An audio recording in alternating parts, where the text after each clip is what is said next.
saw this tweet from a guy called Ben Crump, and he's a civil rights attorney, and he represented George Floyd and Breonna Taylor's families.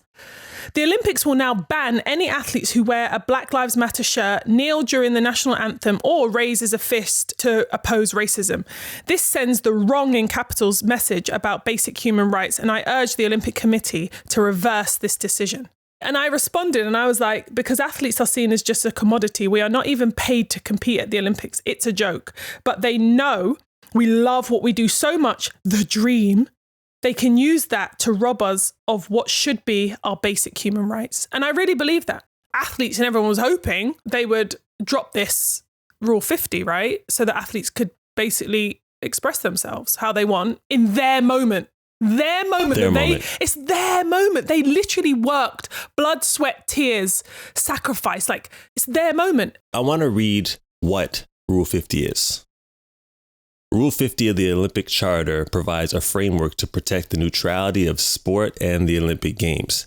In addition to prohibiting commercial installations and advertising signs, it states that no kind of demonstration or political, religious, or racial propaganda is permitted in any Olympic sites, venues, or other areas. What are the other areas? Well, to me, I feel like that just means Tokyo. The big issue here is that they targeted Black Lives Matter and this whole movement.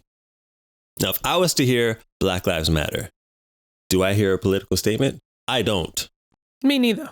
I think it's just that we're at this pinnacle where we're actually speaking out about it and the conversation has started to happen. But there needs to be free speech. Not free speech that's going to be hate crimes or hate speech, but this isn't. This is like, I'm Black and my life matters, and it doesn't feel like it matters right now. I don't feel like my life is equal to Mr. White man or white woman over there. Athletes go through this too. I mean, it's blatant. When you're talking about the Olympics and who you're mainly seeing on the podium, the athletes you see that are thriving most of the time, the stars, the majority of the stars of this product. Yes, they're Black. Yeah. So just totally disregarding that because of the fact that, well, the majority of athletes are against this, whatever bullshit surveys they're going off of. As far as, you know, the majority of athletes not feeling the same plight and understanding, cool, say what you want. But most businesses and organizations understand where the majority of the value of their assets lie. Now, if we look at most of the stars, and especially in track and field, mainly they're Black. How do you just totally disregard the fact that they do have concerns about their livelihood, their family's livelihood, their friends' livelihood, some lost loved ones they had, and they want to say something about it. They want to pay tribute to it.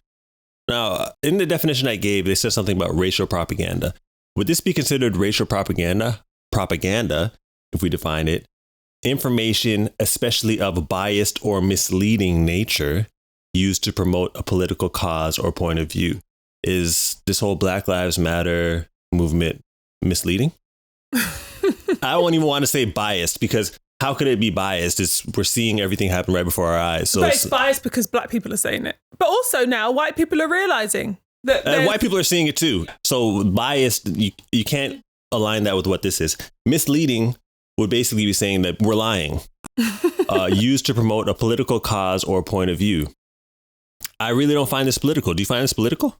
Well, they're going to say it's political because of how it's been politicized. But the problem is, whether you politicize something doesn't necessarily mean it's political. It's people's lives. It's obviously bad for business. This is what it comes down to. In a lot of corporations, as we've seen the shift, once George Floyd died, it was bad for business not to acknowledge it. It was bad for business not to broaden the cultures of your staff. But in a situation now, we don't know what's going on behind closed doors as far as, you know, how the business structure of the IOC works. We don't know, but we do know that this in particular is bad for business, obviously, because if it was good for business, they'd make it work. As far as it being right, when it comes to business, a lot of people don't really care about that because business is business, and the IOC, like I mentioned before, is the best business model that's laid out in any sporting form today.